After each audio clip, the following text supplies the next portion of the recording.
Hello everyone and welcome to my very next episode of Can This Deck Make It into Duel Links?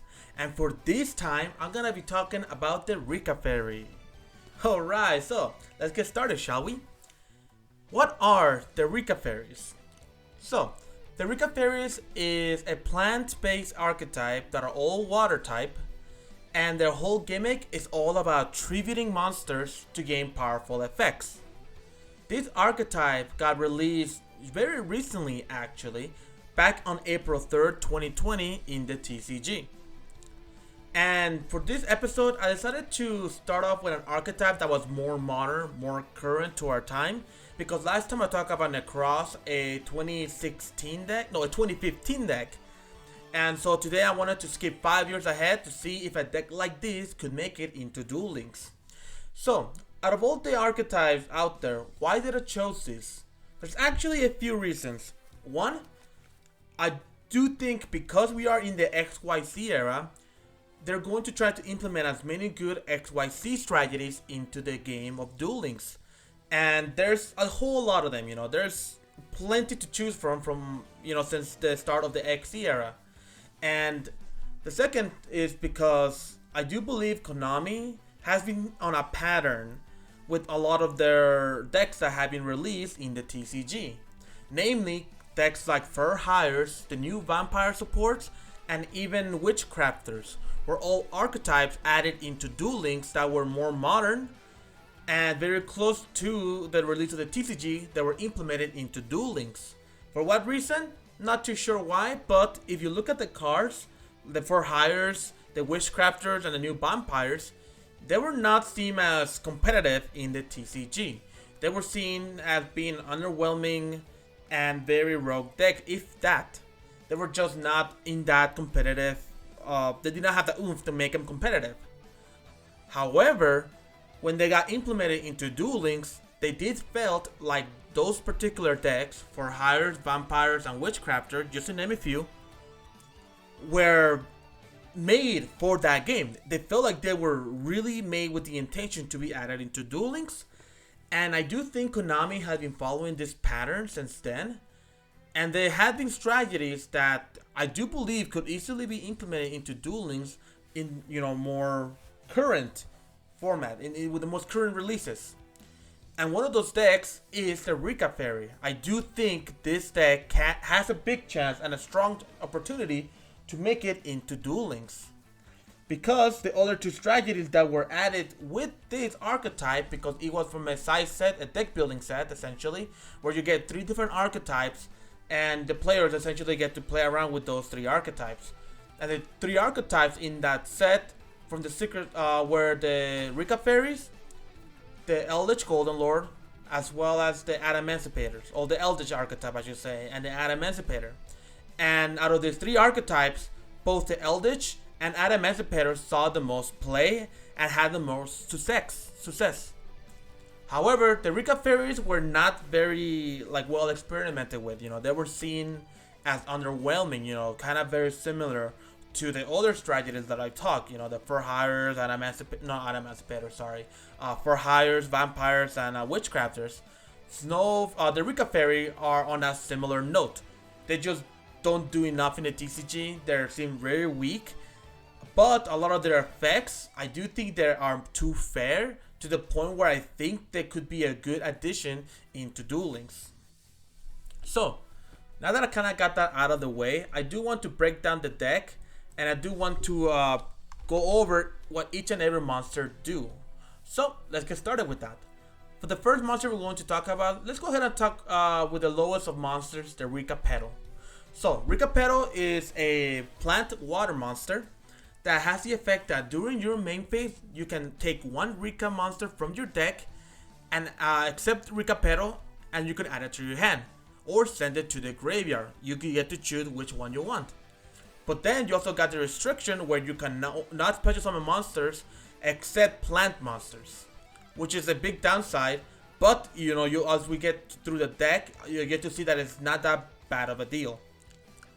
And then during your opponent's end phase, the second effect of this card, while this card is in your graveyard and you control no monsters, or if all monsters you control are plant type, you can special summon this card from the graveyard. That is a very strong effect, and if Yu-Gi-Oh has told us anything, a searcher is very powerful, and this card is a 1-card starter for the Rikka Fairy archetype, which I think is a very powerful thing to have. Just having a card like this really makes the deck playable in some ways. So let's go ahead and keep that in mind, that Rikka Pero is definitely one of the better cards, and I do want to talk about this first because there's going to be a lot of these monsters that you're going to be noticing that they're going to be needing to tribute all their plant monsters to gain effects.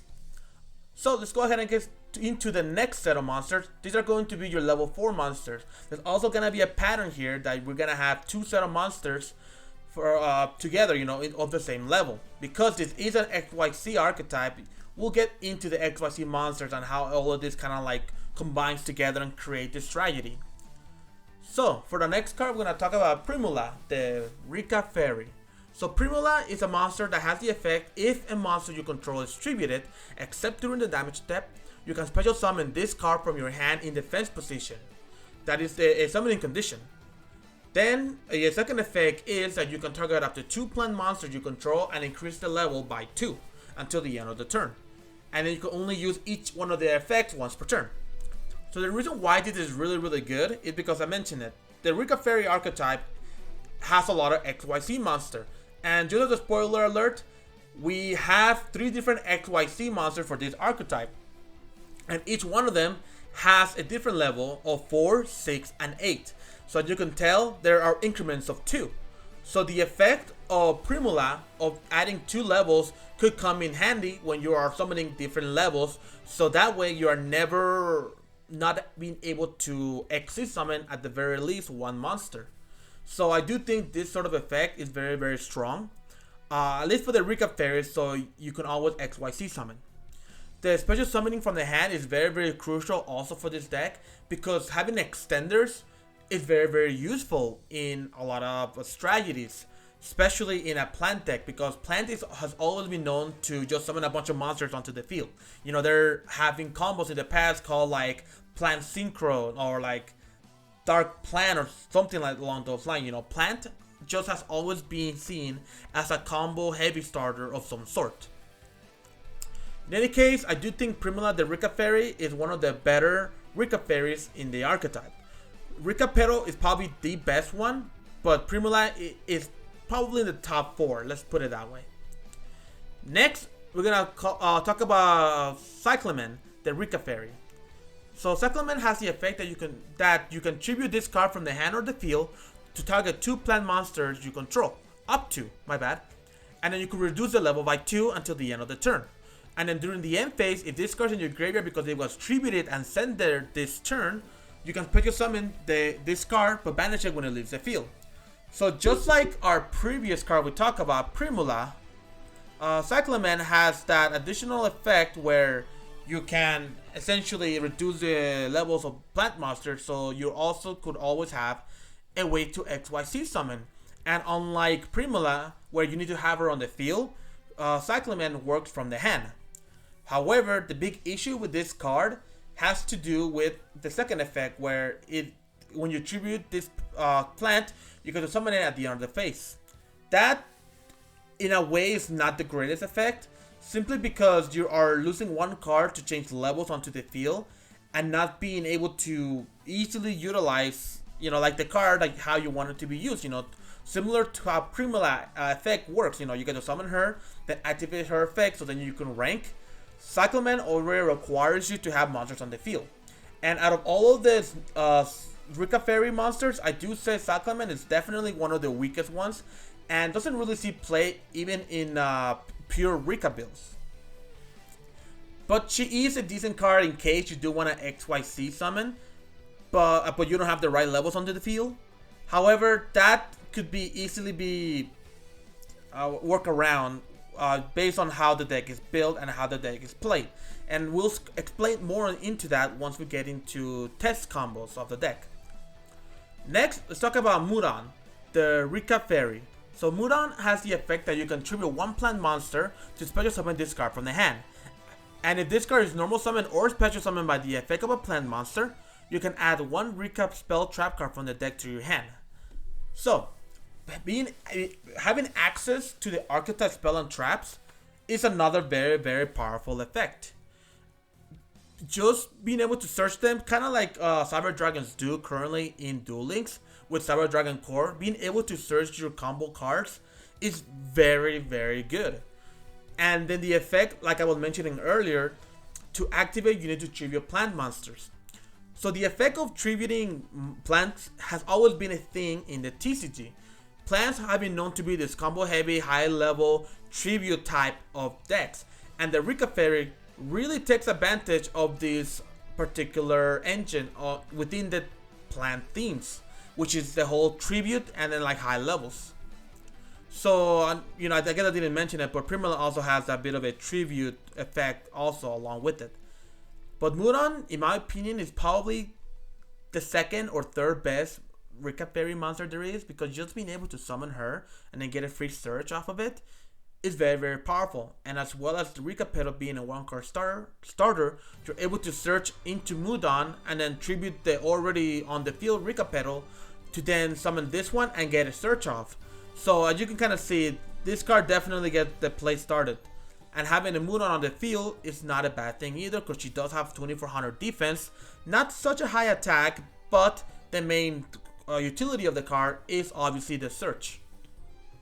Very, very strong card, and as you can tell in this kind of bit of a sample build deck, I am playing 3 of her. And I guess I should also explain, I am playing 3 Primula, 3 Rikka Petal, but only a single Cyclamen, because I do think she is the weakest one, and I really only have her here for a name. Next, let's talk about Erika, the Rikka Fairy. So Erika has the effect that when an attack is declared involving another plant monster you control, you can tribute this card from the hand or face up on the field, so that monster you control gets 1000 attack and 1000 defense until the end of the turn. And if a plant monster you control is tributed while this card is in your graveyard, except during the damage step, you can special summon this card in defense position, but banish it when it leaves the field. So very similar to Cyclamen, with the effect of being able to special summon itself at the end of the phase, which in some ways makes it a little bit better than Cyclamen, simply because Erika's first effect being an effect that you can activate during either player's turn, essentially because the only condition is when an attack is declared involving another plant monster, actually gives it some value so you can use it in your following turn. The effect to add 1000 attack and defense to your plant monsters when you tribute this card from the hand or field is also very strong in some situations. Not every single situation, of course, but just having the ability to probably win a battle doesn't really seem like the strongest in a TCG. Most of the time when you're looking for a card to be played in a deck, you want it to have some sort of value. You know, you want it to plus you a card, search a card, you know, like draw you cards, destroy your opponent monster, have negate effects, you know, something that has some interaction with your opponent, or something that would net you something in return. Being able to win a battle does have that net reward, but sometimes just having this card in your opening hand is not good, because again, it's not a play starter, it's not an extender, it's just a card that helps you in certain situations. However, if we are talking about it in Duel Links, this card could actually be kind of powerful in some ways, simply because in Duel Links, they kind of stray away from this sort of effects. Hand trap effects that increase attack value, for example. We have, I think, one card that increases warrior by 300 attack. I forgot the guy's name. But that's just not enough. You know, it's not enough to warrant to be played in a deck. However, if the Rikka Fairy archetype were to be added, and they do add Erika, I do think this card could see a bit of play within the archetype, or maybe even in other plant-based decks. But in terms of TCGs, this card just doesn't do much, and as you can see, I'm only really playing the one copy just to kind of have her here as a name. But in any case, these are just your 2 level 6 monsters. Let's go ahead and talk about the higher level monsters, the level 8 girls. So we're gonna start with Snowdrop, the Rikka Fairy. So Snowdrop has the effect that you can tribute one plant monster to special summon both this card and one other plant monster from your hand. And then you cannot special summon for the rest of the turn except for plant monsters. So this one also locks you into plant monsters just like the Rikka pedal. So then that's it for the first effect. So the second effect has that you can target one plant monster you control, and all plant monsters you currently control become the monster level until the turn. So Snowdrop Rikka Fairy is one of the most powerful Rikka Fairy in the arsenal within the deck. Being able to, yes, tribute a fairy monster on the field, for the effect of summoning this one and another card from your hand onto the field and then making them the same level is very, very powerful for XYZ summoning. You know, I don't have to tell you that because, you know, being able to change two monsters to the same level obviously speaks, hey, let's XYZ summon, you know? And I do think this card, it is one of the most powerful Rikka Fairy monsters there is in the game. Because the effect of being able to summon from the hand doesn't restrict you to just Rikka Fairies. You can also use it to summon other plant monsters such as Rose Lover or even Lone Fire Blossom. There's just a lot of different ways you can utilize the whole plant typing, really. Like, there's so many good plant monsters that Snowdrop just makes even better. Again, the big downside to this card is that it locks you really heavily into plant monsters. So for your ranks, you're most likely only gonna go to the few plant that they are. But other than that, the Snowdrop of the Rikka Fairy, it is definitely a card to be played within the Rikka archetype. And as you can see here, I only really played two. Simply because she's a searchable card. And it's not like I want to open up with her. I mostly just want to search into her. But I do occasionally like to search it. You know, like, it's really interesting card. You can play 3, you can play 2. But it is one of the better ones for sure. Next, let's talk about Hellbore, the Rikka Fairy. So Hellbore has the effect that when your opponent activates a monster effect that targets a monster you control, while you control a Rikka monster, quick effect, you can tribute this card from the hand or face up on the field to negate that effect. And if this card is in your graveyard, you can tribute one plant monster. Yes, a special summon this card in defense position, but banish it when it leaves the field. So a few things about this card. This card does prevent the targeting of monster effects, but it has it while you have to control a Rikka monster on the field. I'm sure the reason why they did that is so this card is not splashable in other decks. But the issue that I have with this card is that it prevents just monster effects. If it were to be any effect, I could see, you know, this card being more useful. But just being able to only activate when a monster effect that targets a card is activated, or a monster you control, my bad, not just a card, a monster, so it has to be monster on monster action, makes this card see a lot less play, because a lot of the time when your opponent is activating a card that targets, usually it's a spell or trap card, or your opponent will most likely be having cards within the deck that don't target, and that makes this card being a more complicated counter to a lot of strategies. Simply because having a target effect is not very good, and a lot of decks do try to avoid using the targeting or even destruction at that point. A lot of decks trying to banish, they're trying to shovel back into the deck, not so much targeting a monster with monsters. Occasionally you will get this effect off, but just as a head warm-up warning, a lot of decks do not utilize like a lot of targeting within the monsters. However, in Duel Links, I do think it could be a little bit stronger just because the card pool isn't quite there yet. However, now we come into the complication that in Duel Links, a lot of people use spell and trap cards more for monster removal than monsters themselves. Like, they use a lot of monster for combo starters or just comboing off, and the spell and trap card for prevention, negation, and disruption. Cards like Karma Cut, for example, Regeki Break are very popular cards currently in Duel Links that Hellbore will not be able to affect that much. So, I do think Hellbore being one of the weaker Rikka Fairies as well. I only really put the 1 copies just so I could have her as a name. So, that is it for all the currently Rikka Fairy monsters we have in the game. And again, a big thing to kind of note here is that there are level 8, 6, and 4. And that is very, very strong and good thing to remember, because we're going to be talking about the XYZs right here, right now. And the XYZ, we're gonna go ahead and talk about, from the lower level to the higher level. So first, we're gonna talk about Rikka Queen Strema. So Strema has the effect that you can detach one material from this card to then target a plant monster or Rikka card in your graveyard. Add that card to your hand. If this card with XYZ material is tributed, you can special summon one rank 5 or higher plant XYZ monster from your extra deck or graveyard. Then you can attach this card to it as material, and you can only use each effect of Rikka Queen Strema once per turn. So, this Strema card is very, very powerful. Honestly, like out of all of the ranks here, I wouldn't say she's the most powerful one, but she is definitely a really good card because it allows you to gain back your advantage that you use that turn. So you are able to maybe do another combo the following turn with the card you added. But also, if she gets tributed, for any means, your opponent maybe activate a card that targets Strema, so you want to dodge the effect. You can activate one of your spell or trap cards that will tribute her and then get a new XYZ monster onto the field.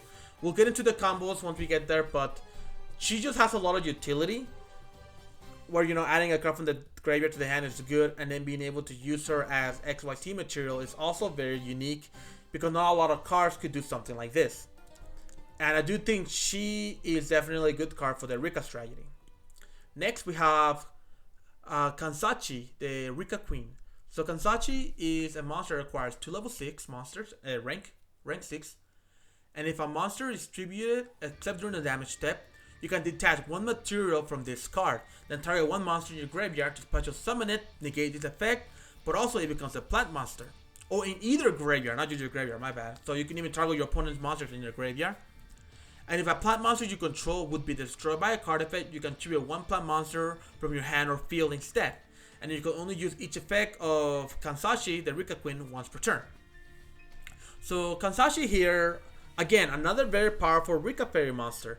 Being able to revive essentially any monster in either player's graveyard for free is very, very good. Like, sure, having their effects negated, and it's not a really big deal, it's still a beater, and it turns into a plant, which is very, very important to note because a lot of your spells and traps do require the tributing of plant monsters. And again, even your own monsters, whenever a plant gets tributed, you gain effects off of it. And then having that protection effect for her second ability is also decent. Probably will come up a lot if this get added into Duel Links, but in the current TCG game, you don't really see that often because, again, a lot of players don't try to destroy your monster. They try to shuffle it back or banish them without destruction. Because just having some sort of destruction effect in your normal Yu-Gi-Oh! TCG has a lot of downside because there's just a lot of cards that float, for example. And they float on destruction primarily. But in any case, I do think Kansashi, the Rikka Queen, is a very powerful card that I could easily also see be added into Duel Links. And next, let's talk about the boss monster of the archetype. This is the big boy or the big lady, however you want to call her. Like, she is the big monster you want to go into every turn. So we have Teardrop, the Rikka Queen. Teardrop requires 2 level 8 monster, and she is a rank 8 XYZ monster. And you can detach one material from this card, then target one monster on the field, and then tribute it. This is the quick effect if this card has a plant monster as material. You can only use this effect of Teardrop, the Rikka Queen, once per turn, and each time a monster is tributed, this card gains 200 attack for each until the end of the turn.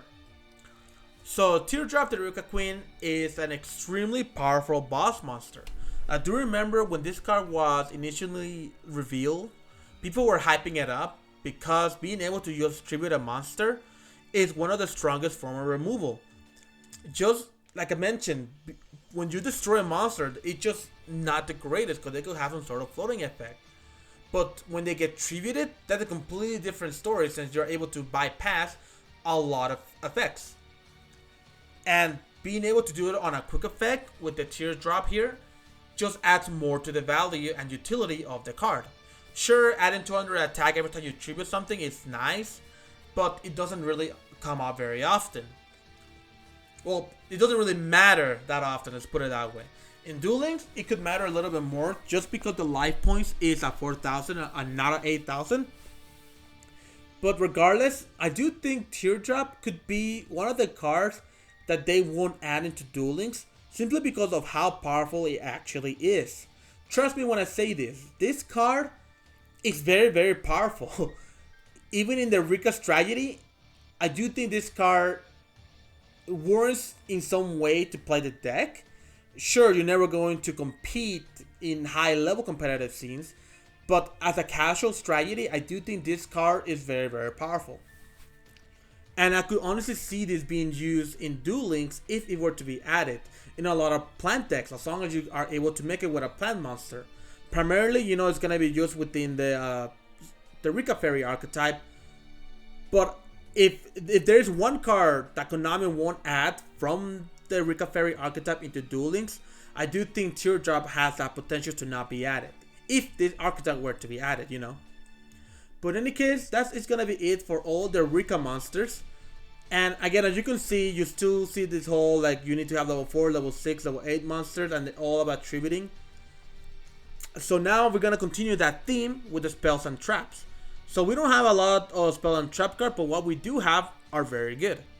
First, we have Rikka Glamour, which is a spell card that when you activate this card, you can also tribute a plant monster. Keep that in mind, it is optional. So you can either activate it or you can activate it and tribute a plant monster. So you have one or two options here. So when you activate this, you get to add a Rikka monster from your deck to your hand.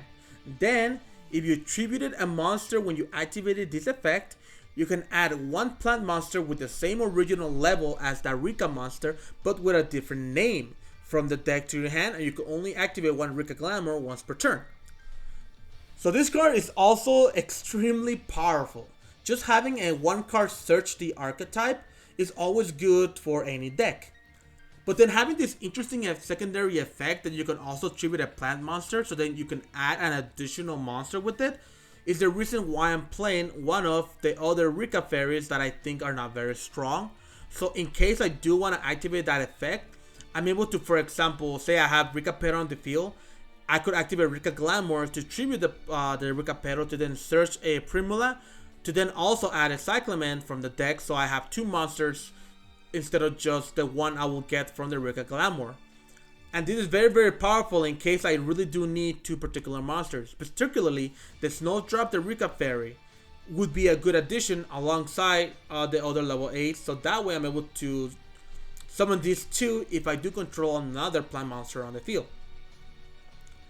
So yeah, this card has a lot of utility and a lot of potential to extend plays. And just, I mentioned it again, just having a generic archetype search, I should say, it's just a strong thing to have. So that is the first spell. The second one is called Rikka Flurries. So this card states, if a Rikka monster you control is tributed, except during the damage step, you can make your opponent tribute one monster they control, their choice. And then you can only use this effect of Rikka Flurries once per turn. And then once per turn during your opponent's end phase, if you control a face-up non-plant monster, you destroy this card.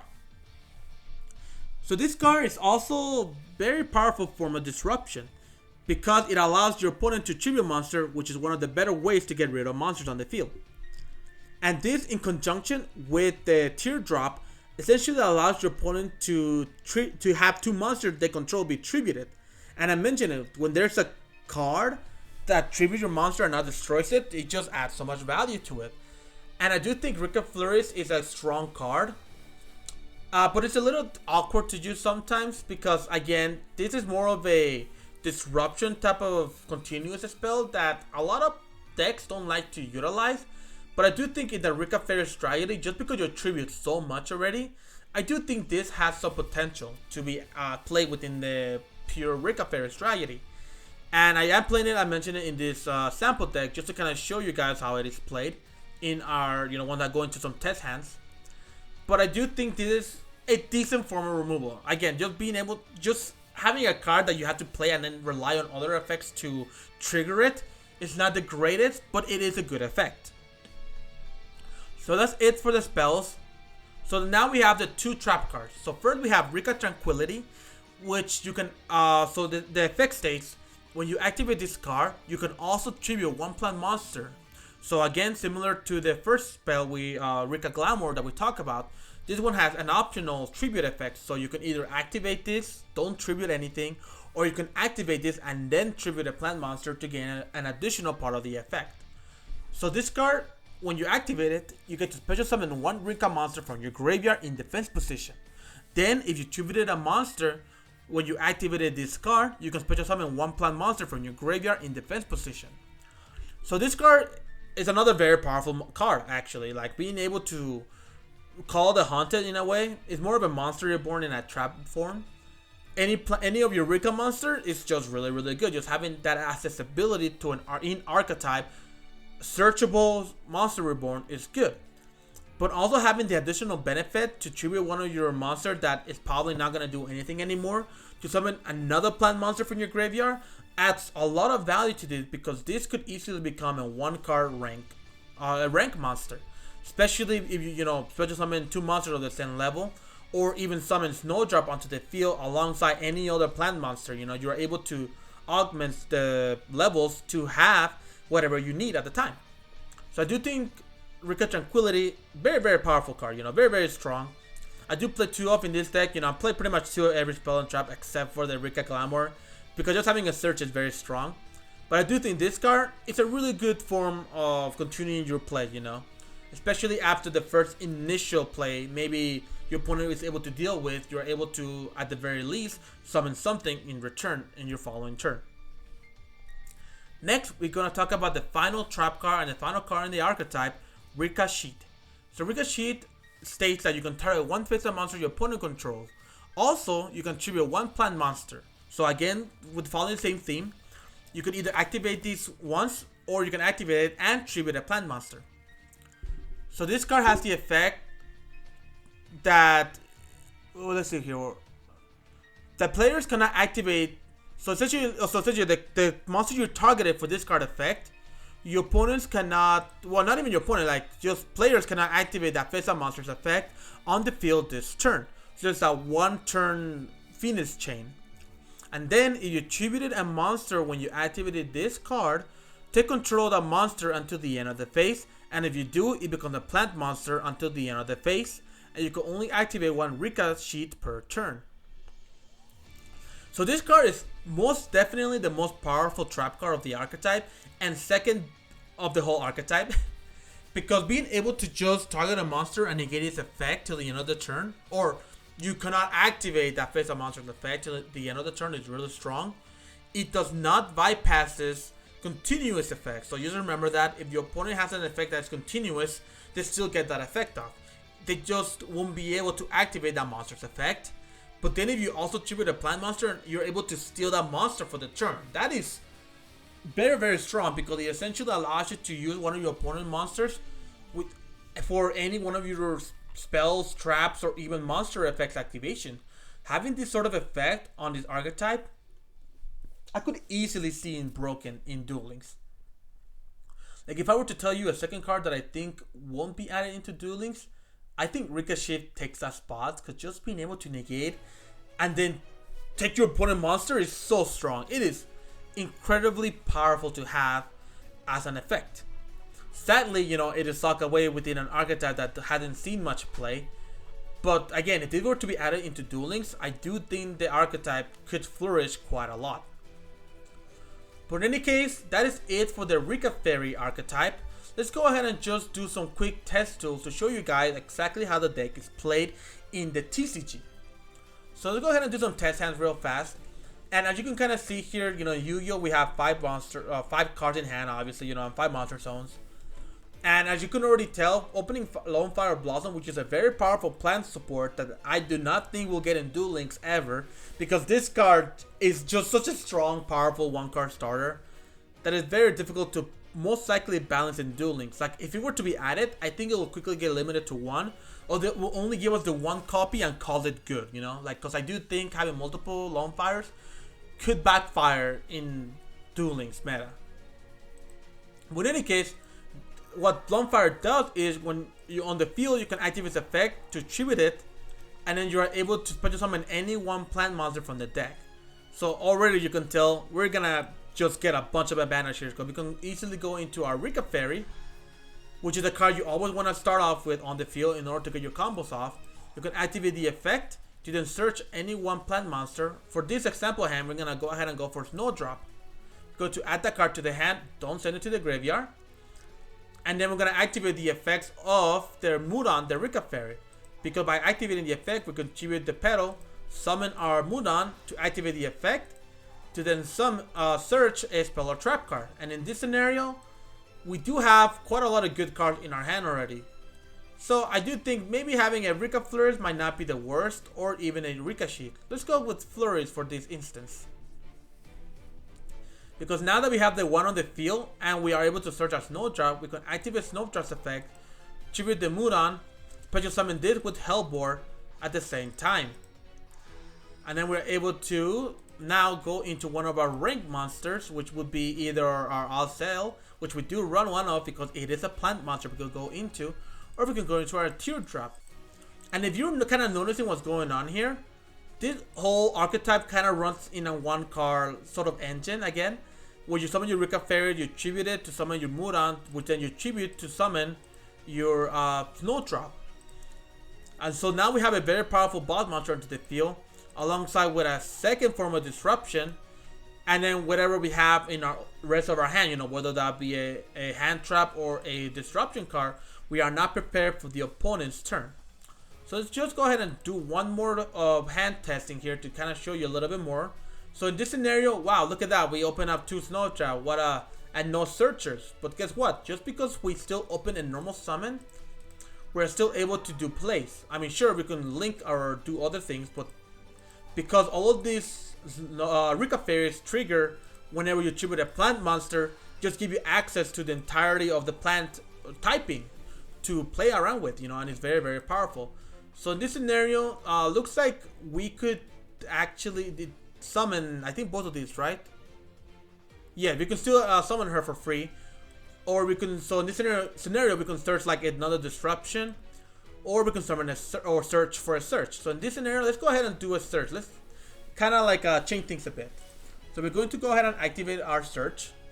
I don't want to tribute a monster because I just want to do a quick search. Let's go ahead and get a Cyclamen. Why not? Just because she's a level 4. So then we can activate our Snowdrop to then special summon our Cyclamen. Let's put him in defense position, and then we can activate the effect of Snowdrop to target our Cyclamen to make everything rank level 4, so we can go into a rank 4. And this is also very powerful because we are now able to activate Strength Mass effect to, let's say, detach Snowdrop to then add a Mudan back. And if we wanted to, you know, we can even special summon a Spore to go into more plays. Well, I don't think I could go into any more plays, but regardless, you can see this is kind of how Rikka Fairies are played. Very dependent on cards to be tributed, you know, which is why that one pedal card is so strong, because he adds as a searcher as well as a card to tribute. But that was just a bit of an example how the deck is played. And for those of you who know how the TCG is played, that wasn't the most overwhelming, you know, play. You know, they were not the most overwhelming boards. We didn't set up a bunch of negates. We didn't set up a bunch of disruptions. And that's why the archetype is not strong enough, because it just, you have to tribute monsters to gain powerful effects. And in doing so, you also reduce the count of monster on the field and in your hand at the same time. So it's a bit of a trade-off that makes a deck weaker compared to other archetypes.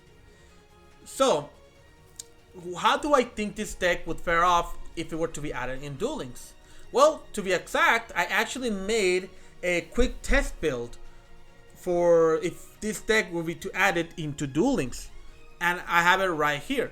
So let's go ahead and get started with what I have here as a bit of a test build, because I did manage to think, you know what, I think this deck would not be too bad. And the first thing I did was essentially just play around with it, with just having the normal rules here for Duel Links. So here we only gonna be using 3 spots, but even then, just being able to tribute one monster, summon a monster, you're never going to exceed that 3 zone restriction Duel Links has. And you can kind of see here, I'm just really just adding a bunch of cards. So we're gonna go ahead and tribute that, and we're gonna add this, and we're gonna add our Rose Lover. There we go. That's why we also play Rose Lover, so we can search Rikka Pero and a Rose Lover at the same time. But that's pretty much it for this turn. You can see what's in the strongest. Let's go ahead and do another restart. And oh wow, we have a Rose Lover. So this is actually a very powerful hand. If again, if this deck was in the if this archetype was in Duel Links, my bad. For example, we could normal summon the Rikka Pero, activate the effect, go ahead and search a Mudan. You're gonna add it to the hand. Then we're going to activate Mudan's effect to go ahead and search a Disruption. So go ahead and do that. Special summon the Mudan, activate the effect. Let's go ahead and grab the Rikka Flurries. Next, we're gonna activate our Rikka Glamour to then search the level 8. Because now that we have the level 8 and a level 1 on the field, like I said, the other plant monster doesn't need to be a Rikka Fairy. It could be any one plant monster. So then we're going to go ahead and special summon both of them onto the field. Activate the effect of Snowdrop, targeting the Snowdrop to make this level 8. And then special summon a Teardrop onto the field. With 2 form of disruptions for your opponent. So yeah, you can see this is actually a very powerful field that could easily be, you could probably easily see a play like this being in Duel Links, because again, Duel Links is more of a simplified game, obviously from the TCG, be restricted to only 3 monster zones and 3 spell and trap zone.